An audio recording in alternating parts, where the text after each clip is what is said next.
Bienvenue dans ma vie de sorcière. Je suis Christelle, énergéticienne, holothérapeute et professeure de yoga. Mon but est de vulgariser, rendre simple et accessible le développement personnel, la magie et le mieux-être naturel.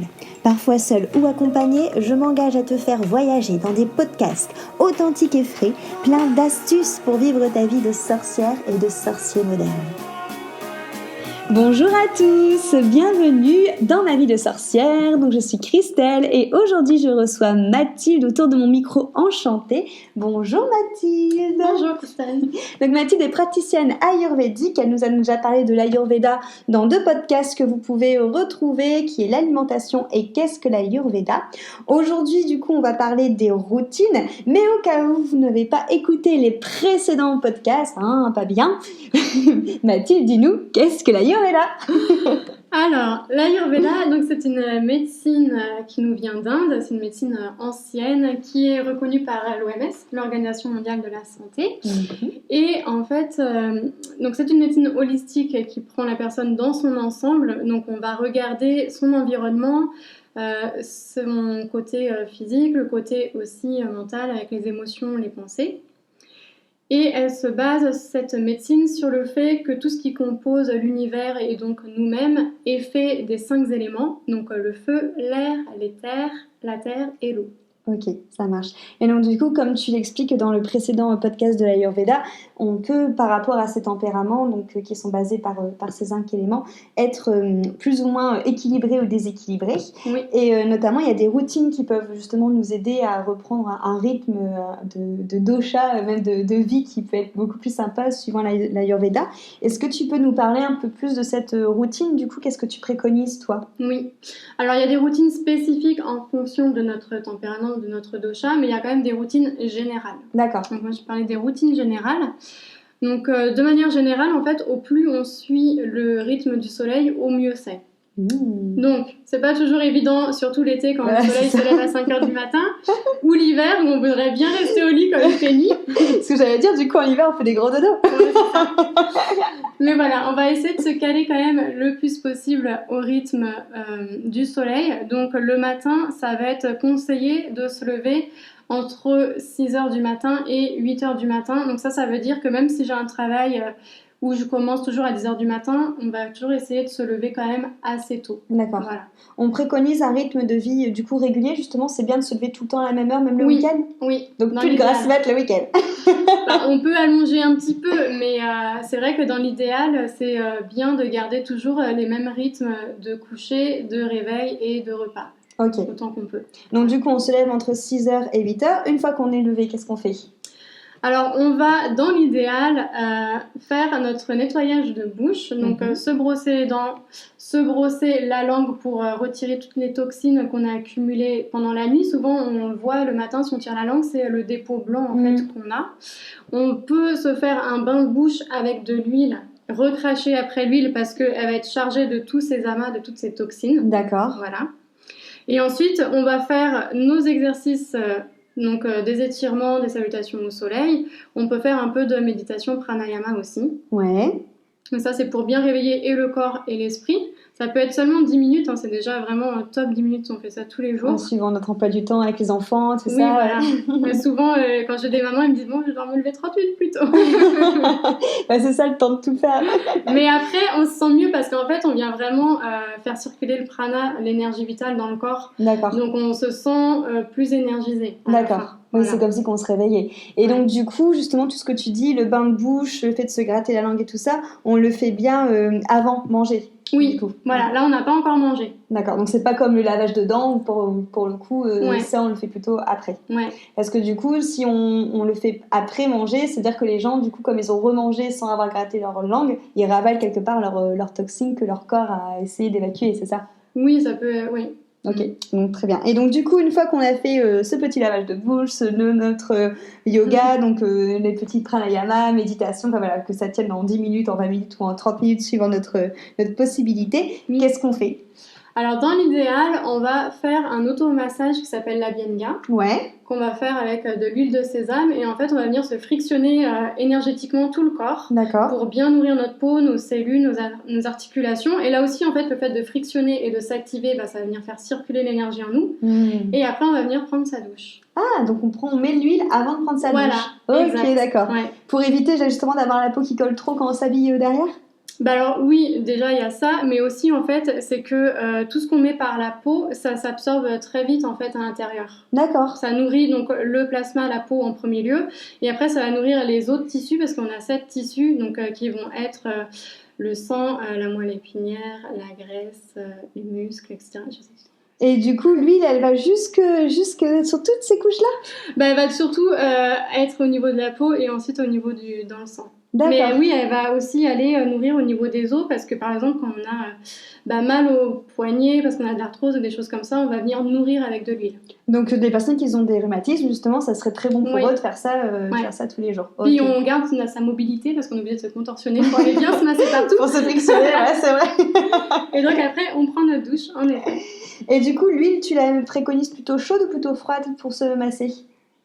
On peut, c'est au choix, on peut la prendre froide ou chaude. En soi, en fait, ça va être à température ambiante, donc elle va pas être froide. Ouais, d'accord. Voilà. Okay, mais prendre une huile alimentaire.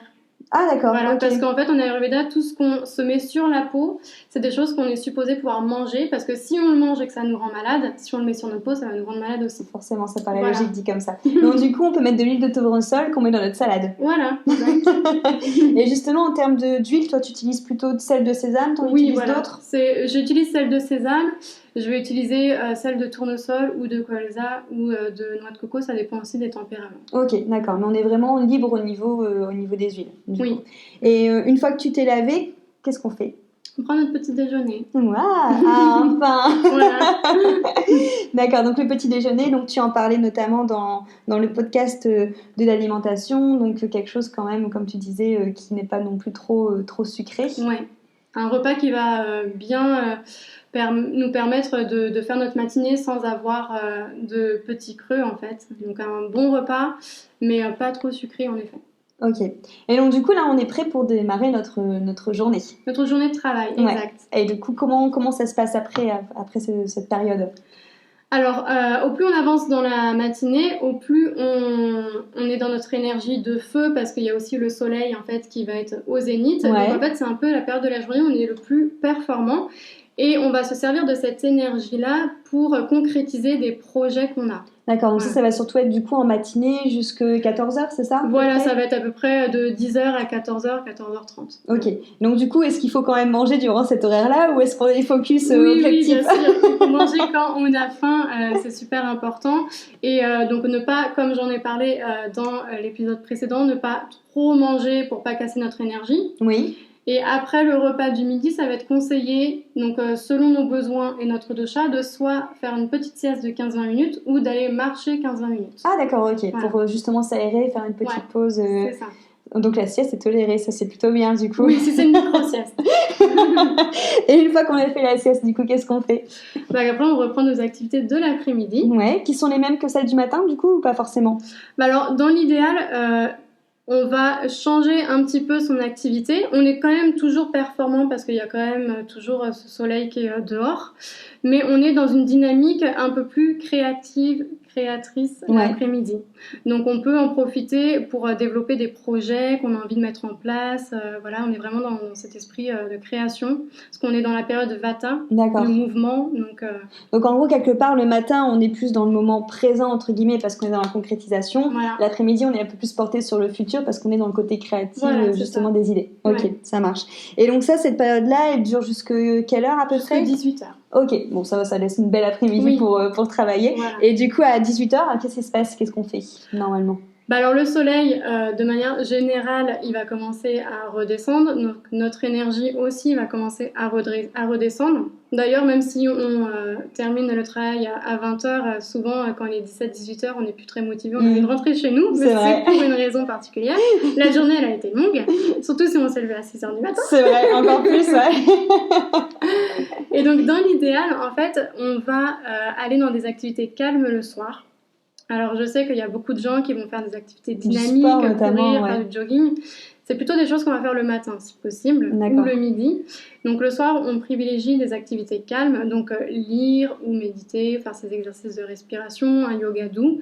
Et on va essayer de manger aussi le plus tôt qu'on peut. Ok, d'accord. Voilà. Est-ce que du coup, on peut éventuellement manger et après faire ces activités-là ou pas forcément? Oui, on peut lire peut après pas dans avoir ce mangé, il sens-là n'y a pas de problème. Ok. Oui. Et du coup, une fois qu'on a mangé, donc comme tu disais, quelque chose du coup de plutôt possible, d'assez assez léger, qu'est-ce Oui. qu'on fait après une fois qu'on a mangé? Donc une fois qu'on a mangé, si on mange tôt et qu'il est 19h, 19h30, on a encore donc une soirée de livres où on peut justement soit lire, on peut faire nos rituels du soir, souvent repenser à notre journée, voir les côtés positifs qu'on a eu dans notre journée, essayer de se concentrer sur le positif. Pour favoriser le sommeil, on peut mettre en place des petits rituels, donc des petits rituels avec des huiles essentielles en fait qui vont venir nous relaxer, nous détendre. On va essayer de ne pas être trop devant les écrans, de ne pas regarder des films d'horreur ou des films où il y a plein de drama. Ouais. Si on a des discussions émotionnelles à avoir avec un proche ou des amis ou notre conjoint ou peu importe, c'est plutôt des choses qu'on va faire le matin en fait, pas le soir. Donc on lui dit attends, je vais me coucher, je te réveille à demain 6h, on en reparle. Parce que des fois le soir on dit bon là c'est le temps de parler parce qu'on est tous les deux là, mais du coup on va réanimer plein d'émotions, plein de choses et du coup on va pas réussir à dormir parce qu'on va avoir tout ça en tête. Ouais, je comprends bien. Ok. Donc du coup, voilà, tout ce qui est prise de tête, on reporte au lendemain matin. Voilà. On évite du coup de faire ce que la plupart, en effet, des personnes font avec les films qu'on propose notamment à la télé. On coupe la télé et on se prend un bouquin pour être tranquille. Ouais. Et du coup, on se couche plus ou moins à quelle heure tu préconises, toi? Dans l'idéal, en fait, c'est d'être au lit autour de 22h. D'accord. Parce qu'il y a notre énergie kapha qui rentre, donc c'est une énergie un peu plus lourde et lente, et on va profiter de cette énergie kapha qui est de 18h à 22h pour aller se coucher. Parce qu'après, on re-rentre dans une autre énergie qui est l'énergie pitta après 22h. D'accord. Oui, donc si on veut éviter de revoir justement, comme tu disais, moment pitta où on est focus objectif, vaut mieux en effet prendre cette heure-là. Et au final, si on se lève à 6h, on se couche à 22h, ça fait 8 heures de sommeil. Aussi. Plus on se lève tôt, plus on va avoir envie de se coucher tôt. C'est logique, bien sûr, ça marche.